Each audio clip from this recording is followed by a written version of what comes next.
In today's video, I'm going to teach you how to reset Affinity Designer. If your interface looks corrupted, tools aren't behaving, or the app keeps crashing, a reset can often clear out bad preferences and return everything to factory defaults. Before we start, remember that a reset removes custom settings like brushes, workspaces, and recent files history, but it doesn't delete your actual documents saved on your computer. If you have custom assets you want to keep, consider exporting or backing them up beforehand. Begin by going to the Windows taskbar and clicking the search box in the bottom left corner of your screen. This opens the system-wide search where we can quickly reach the app's settings without digging through menus. Next, type Affinity into the search field. You'll see results for different Affinity apps. So look specifically for Affinity Designer.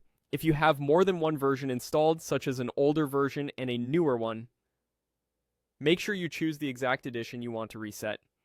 When you see Affinity Designer in the search results, right-click it. This brings up a context menu with options related to the app, which is the quickest path to the controls we need. From that menu, click App Settings. Windows will open a dedicated settings page for Affinity Designer.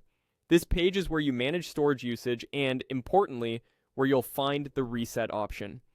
If the page takes a moment to load, that's normal. Just wait for the full list of controls to appear.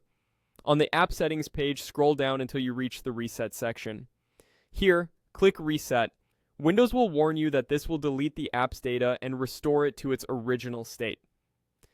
Confirm the prompt to proceed. The reset process typically finishes quickly. What it's doing behind the scenes is clearing the app's local configuration and cache, so the next launch is clean like a fresh install. Your project files on your drive remain untouched, but you'll lose custom UI layouts, imported brushes or assets, and your recent documents list. After it completes, open Affinity Designer again, and you should see the default workspace. You can then re-import any saved assets and set up your preferences the way you like. That's all there is to it. A quick reset can resolve many stubborn issues and save you from a full reinstall. If problems persist after resetting, consider updating your graphics drivers and installing the latest Affinity Designer update for the best stability. Thanks for watching, and I hope this helped you get back to designing without interruptions.